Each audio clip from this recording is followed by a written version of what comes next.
सेना में अग्निवीर लागू करके जवानों को मजदूर बना दिया। राहुल गांधी जी अपने पार्टी के फायदे के लिए सरासर झूठ लोगों के बीच में फैला रहे हैं।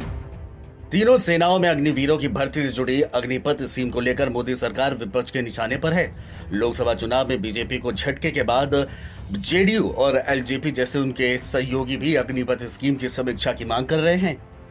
विपक्ष के हमलों और सहयोगी दलों के दबाव से बैकफुट पर आई मोदी सरकार अब इस मुद्दे को प्रभावी ढंग से काउंटर करने की तैयारी कर चुकी है। यही वजह है कि अब मोदी सरकार सेंट्रल आर्म फोर्सेस की भर्ती में पूर्व अग्निवीरों के लिए 10% आरक्षण का जोर शोर से प्रचार कर रही है। पूर्व अग्निवीरों को शारीरिक दक्षता परीक्षा भी नहीं देनी होगी, उन्हें उम्र में भी छूट मिलेगी। वैसे तो सीएपीएफ भर्तियों में अग्निवीरों को तरजीह दी जाने का ऐलान तो पिछले साल ही हो चुका था। केंद्रीय गृह मंत्रालय ने तब ऐलान किया था कि सेंट्रल सिक्योरिटी फोर्सेस में पूर्व अग्निवीरों को आरक्षण दिया जाएगा, लेकिन अब बीएसएफ सीआईएसएफ के चीफ आगे बढ़कर इसका ऐलान कर रहे हैं। दरअसल मोदी सरकार अग्निपथ के मुद्दे पर अब और जोखिम नहीं ले सकती। अगले 2 से 3 महीनों में महाराष्ट्र, हरियाणा, झारखंड के विधानसभा चुनाव जो होने हैं। लोकसभा चुनाव के दौरान विपक्ष खासकर कांग्रेस ने मुद्दे को जोर शोर से उठाया और वादा किया कि सत्ता में आए तो इस स्कीम को खत्म कर देंगे। कांग्रेस सत्ता में तो नहीं आई जो वादे के तहत अग्निपथ स्कीम को खत्म कर सके, लेकिन चुनाव बाद भी वह इस मुद्दे पर सरकार के खिलाफ आक्रामक है।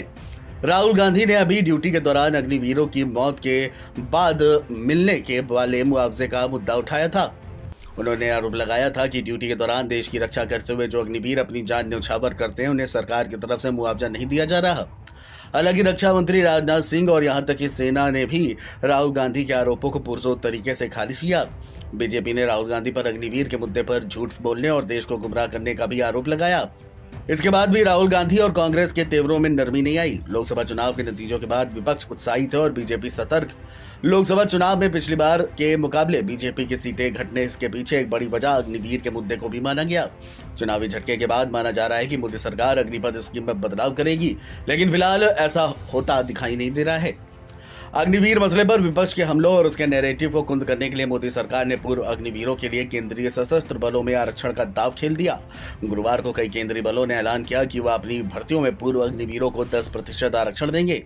सीआईएसएफ की डायरेक्टर जनरल नीना सिंह और बीएसएफ के डायरेक्टर जनरल नितिन अग्रवाल ने गुरुवार को भर्तियों में पूर्व अग्निवीरों के लिए आरक्षण की योजना को विस्तार से बताया। इसी तरह सीआरपीएफ के डीजी अनीश दयाल सिंह ने भी गुरुवार को बताया कि भर्ती में पूर्व अग्निवीरों को 10% आरक्षण देने के लिए नियमों में उसी के हिसाब से जरूरी बदलाव किए जाएंगे। बता दें, अग्निपथ योजना को जून 2022 में लागू किया गया था। इसका उद्देश्य तीनों सेनाओं की औसत उम्र कम करना यानी युवा करना है।